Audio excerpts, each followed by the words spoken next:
Un encuentro con su palabra, porque secase la hierba, marchitase la flor, mas la palabra de Dios permanece para siempre. Con ustedes, el doctor José Ricardo Arias Quintero.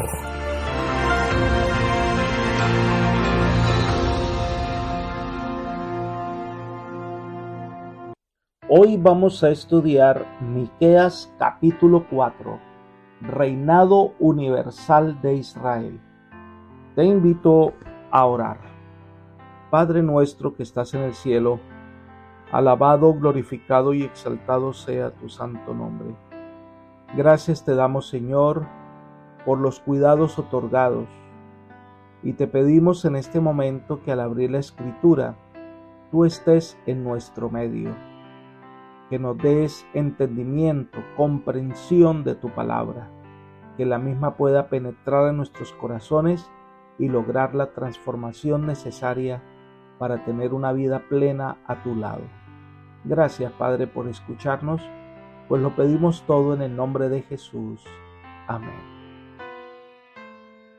Los capítulos 4 y 5 del libro de Miqueas nos ofrecen una perspectiva diversa de los 3 capítulos anteriores. En esto se anunciaba el castigo y la destrucción de Jerusalén.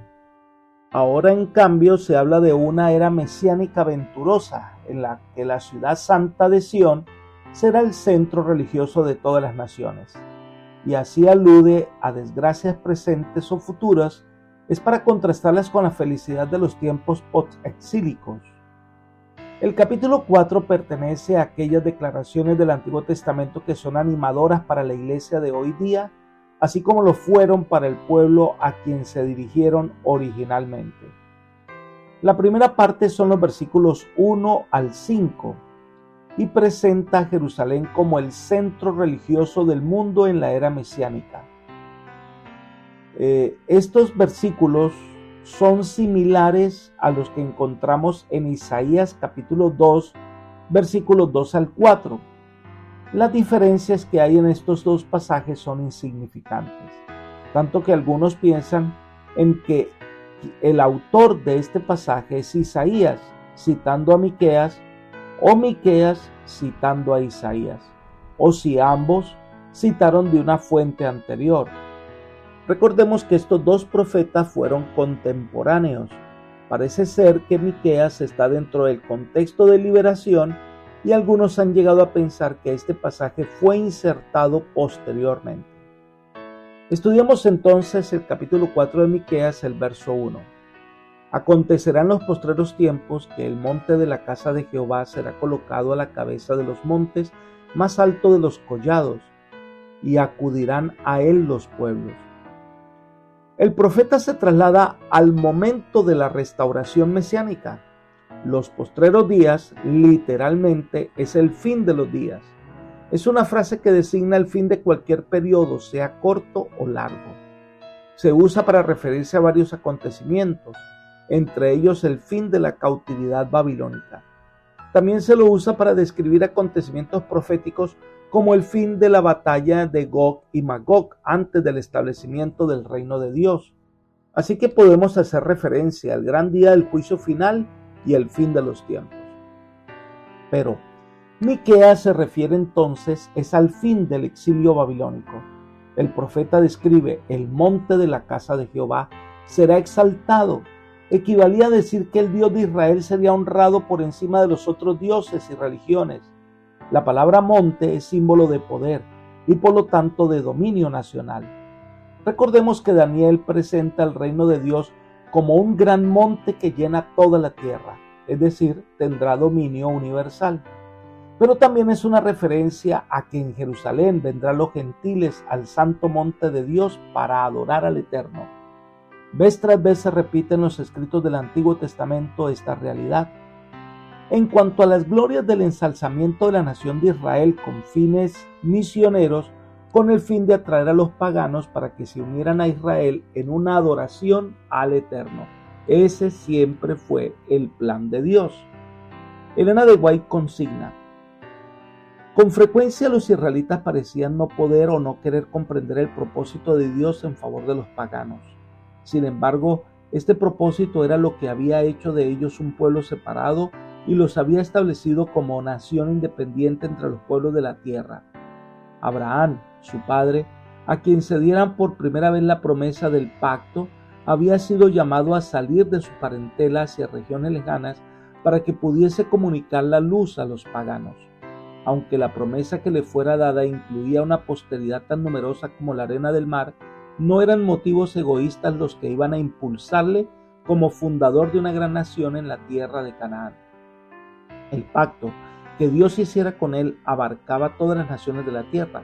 Jehová declaró: bendecirte he y engrandeceré tu nombre y serás bendición, y bendeciré a los que te bendijeren y a los que te maldijeren maldeciré, y serás bendita en ti todas las naciones de la tierra. Esto se encuentra en Profetas y Reyes, página 272. Así que muchas naciones, como el caso de Nínive, vendrán y adorarán al Señor cuando se les proclame el mensaje del verdadero Dios. Este sueño mesiánico debe ser entendido como de restauración nacional, pero también como la oportunidad divina para cumplir el propósito misionero de esta nación. Sigamos estudiando Miqueas capítulo 4, el versículo 2. Vendrán muchas naciones y dirán: venid, subamos al monte de Jehová, a la casa del Dios de Jacob. Él nos enseñará en sus caminos y adoraremos por sus veredas, porque de Sión saldrá la ley y de Jerusalén la palabra de Jehová. Este debería ser el resultado de una nación restaurada por Dios y cumpliendo su tarea. Si Israel hubiese sido fiel a los gentiles, habrían pronunciado estas palabras al darse cuenta de las ventajas de honrar a Dios. Al decir subamos al monte Sión, indica que comprendían plenamente que la grandeza de Israel se debía a la cooperación del pueblo con el plan divino y que ese pueblo adoraba al verdadero Dios. Las naciones de la tierra hubieran honrado a los judíos y los hubieran reconocido como depositarios y expositores de la ley divina para todos los pueblos. Miremos el objetivo divino para su pueblo. Dice Elena de White: su obediencia a la ley de Dios había de hacerlos maravillas de prosperidad delante de las naciones del mundo. El que podía darle sabiduría y habilidad en todo artificio continuaría siendo su maestro y los ennoblecería y elevaría mediante la obediencia a sus leyes. Si eran obedientes, habían de ser preservados de las enfermedades que afligían a otras naciones y habían de ser bendecidos con vigor intelectual. La gloria de Dios, su majestad y poder habían de revelarse a toda su posteridad. Habían de ser un reino de sacerdotes y príncipes. Dios les proveyó toda clase de facilidades para que llegaran a ser la más grande nación de la tierra.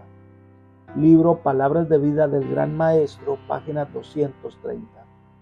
Esto es lo que daría como resultado que al aumentar los fieles hijos de Dios se extendieran hasta abarcar a todo el mundo. Sigamos con el versículo 3. Él juzgará entre muchos pueblos y corregirá a naciones poderosas y lejanas. Ellos convertirán sus espadas en asadones y sus lanzas en hoces. Ninguna nación alzará la espada contra otra nación, ni se preparará más para la guerra. No todas las naciones de la tierra estarían dispuestas a obedecer la palabra de Dios que vendría de Jerusalén. Por eso el Señor los juzgará conforme a sus hechos. Estas naciones serán derrotadas, serán sometidas y para su espanto se darán cuenta que estaban luchando contra el Dios del cielo. Entonces se promete una paz, tanto que cuando los enemigos de Israel fueran eliminados, entonces termina la guerra, la paz para que puedan vivir confiadamente. Las armas de guerra se convierten en instrumentos de paz y se usarán para oficios agrícolas. Leamos los versículos 4 y 5. Se sentará cada uno debajo de su vid y debajo de su higuera, y no habrá quien les infunda temor. La boca de Jehová de los ejércitos ha hablado. Aunque todos los pueblos anden cada uno en el nombre de su Dios, con todos nosotros andaremos en el nombre de Jehová nuestro Dios eternamente y para siempre. Aquí Miqueas nos presenta un cuadro de prosperidad y paz. Habla de abundancia y seguridad. Esta era la gloriosa promesa que estaba basada en la fidelidad a Dios. Pero el pueblo debía permanecer al lado del Señor, fiel al servicio del Todopoderoso. Aunque las naciones de alrededor todavía no adoraran a Dios. Lamentablemente debemos recordar que estas promesas divinas, de las cuales hoy sirven de ánimo para la iglesia, pues no se cumplieron en Israel debido a que no permanecieron fieles, a que no cumplieron su parte del pacto y no cumplieron el objetivo divino de llegar a ser una nación misionera. La segunda sección de este capítulo 4 de Miqueas son los versículos 6 al 13, donde se presenta la redención del Israel cautivo. Después de hablar de los tiempos gloriosos mesiánicos, el profeta declara que para llegar a esa era venturosa es preciso pasar por la prueba, en este caso el cautiverio, que servirá para purificar a su pueblo de la idolatría. El cautiverio no era el exterminio de Israel, sino el proceso de limpiar a su pueblo de la maldad y hacerlos recapacitar de su pecado, y que volvieran de corazón al Dios del cielo. Leamos los versículos 6 y 7. En aquel día, dice Jehová, recogeré a las ovejas cojas, reuniré a las descarriadas y a la que afligí. De las cojas haré un remanente, de las descarriadas una nación robusta. Entonces reinará Jehová sobre ellos en el monte Sión, desde ahora y para siempre. Este es el tema común para Miqueas. Como conocedor del trabajo del campo, hablar de ovejas era algo común. Lo primero es que Israel en el exilio es comparado con un rebaño de ovejas esparcidas, el cual el Señor dice, las afligí, porque su rebelión era tan grande que era necesario pasar por la zaranda del sufrimiento para poder purificar a su pueblo.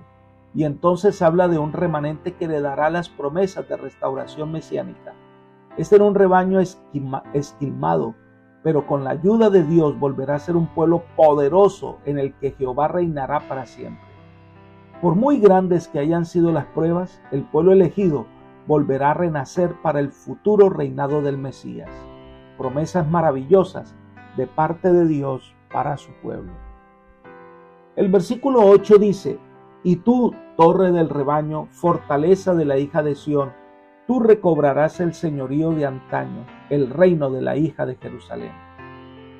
Eran comunes las torres de vigías desde los cuales los pastores cuidaban el rebaño. El profeta puede haber pensado en la figura de Jerusalén como una torre desde donde Jehová cuida a su pueblo, y volverá a ser una nación con la fortaleza que tenía David y su reinado. Además dice, tendrán el dominio de antaño, es decir, recuperará lo que tenía Israel en los días de David y Salomón. En un sentido más amplio y en la forma en que se cumplirá esta predicción, el pasaje se refiere a la recuperación del señorío primero que se perdió transitoriamente como resultado de la transgresión de Adán. Ampliando esta aplicación, encontramos el siguiente comentario de Elena de White.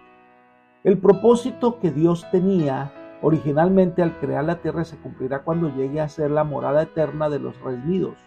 Los justos heredarán la tierra y vivirán para siempre sobre ella. Habrá llegado el tiempo hacia el cual los santos miraban con anhelo desde que la espada flamígera echó del Edén a la primera pareja, el tiempo de la redención de la posesión adquirida. La tierra originalmente dada al hombre como reino suyo, entregada alevosamente por él a las manos de Satanás y durante tanto tiempo dominada por el poderoso enemigo, será recobrada por el gran plan de redención. Todo lo que perdió el primer Adán será restaurado por el segundo. Dice el profeta, oh torre del rebaño, la fortaleza de la hija de Sión vendrá hasta ti, y el señorío primero. Y Pablo señala hacia adelante a la redención de la posesión adquirida. Dios creó la tierra para que fuese morada de seres santos y felices. Ese propósito se cumplirá cuando, renovada por el poder de Dios y liberada del pecado y de la tristeza, llegue a ser la patria eterna de los redimidos. Libro El Hogar Cristiano, página 489.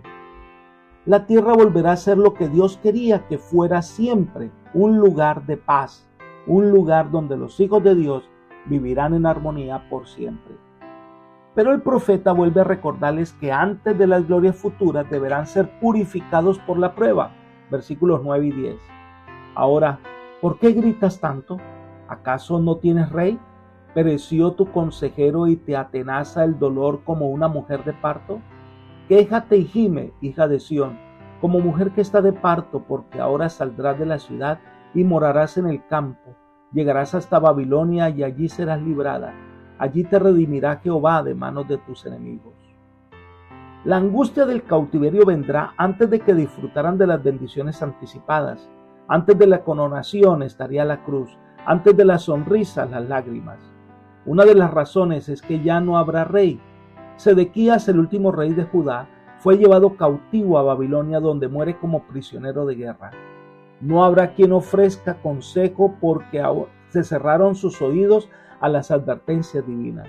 Y será como cuando tienes dolor de parto, describe angustia y sorpresa, porque los judíos serán obligados a salir de Jerusalén, a vivir lejos de la ciudad, dormirán en el campo mientras llegaran a Babilonia. Una predicción que hace Miqueas directamente en que Babilonia llegaría a conquistar a Judá, que ocurrió en el año 586 a.C.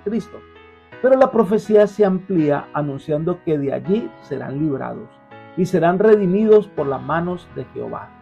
Esto se cumple en la época de los medos y los persas, cuando Ciro da el decreto de reconstruir el templo y posteriormente Artajerjes da la orden de reconstruir la ciudad. Pero lamentablemente toda la gloria descrita en este capítulo no se cumplió porque los repatriados no habían sido reavivados como deberían haberlo sido por la disciplina del exilio y las instrucciones de los profetas. Vienen entonces lo que parece ser una batalla contra Judá, versículos 11 y 12. Ahora se han juntado muchas naciones en contra tuya y dicen que sea profanada y se recreen nuestros ojos a la vista de Sión. Mas ellos no conocieron los pensamientos de Jehová ni entendieron su consejo, por lo cual los juntó como gavillas en la era. En el momento se ve a Jerusalén rodeada de muchas gentes que están tratando su destrucción, pero al parecer saldrá triunfante, ya que no prevalecerán contra los pensamientos de Jehová que no conocen. Al tratar de destruir a Sión, se estaban destruyendo a sí mismos. Están en el valle de la trilla, donde el grano será juntado en gavillas, pero la paja será destruida. Y finalizamos el estudio de este capítulo 4 de Miqueas con el versículo 13. Levántate y trilla, hija de Sión, porque haré tu cuerno como de hierro y tus uñas de bronce. Desmenuzarás a muchos pueblos y consagrarás a Jehová su botín y sus riquezas al Señor de toda la tierra. Se presenta el pueblo de Dios con la figura de los bueyes cuando trillan el grano, pero este buey tendrá cuernos de hierro con los cuales atacará a sus enemigos y avanzará como quien tiene las uñas metálicas que van a facilitar su avance. Pero las ganancias de la guerra no debían usarse para el engrandecimiento personal, sino debían consagrarse al Señor y habían de ser empleados para promover su reino.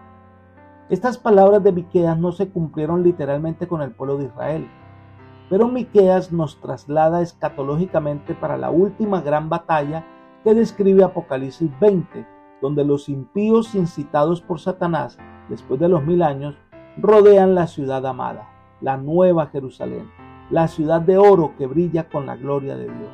Su pretensión es tomar la ciudad por la fuerza. Se arman, se disponen a tomar el campamento de los santos. Pero de Dios saldrá fuego del cielo y destruirá a todos los impíos, y Satanás mismo será destruido. Y de esta gran conflagración, entonces aparecerá un cielo nuevo y una tierra nueva donde habitará la justicia por siempre. Un reino que no será destruido ni habrá vestigios del mal. El pueblo de Dios vencerá y disfrutará de la gloria de la redención por la eternidad. Apreciados amigos y hermanos, Dios ha prometido que su pueblo, bajo su dirección y protección, saldrá vencedor en medio de las pruebas. Pero esta promesa solo se hará efectiva si nosotros entramos en pacto con Dios. Él requiere de nuestra parte aceptarlo a Él como nuestro Dios, entregarle el dominio de nuestra vida, obedecer sus mandamientos con amor. Ese es el camino que conduce a la nueva Jerusalén. La decisión es solo tuya, es voluntaria y esperamos que sea la que tomes en este momento. Que el Señor te bendiga y te guarde y te guíe por sendas de paz, es mi oración por ti. Amén.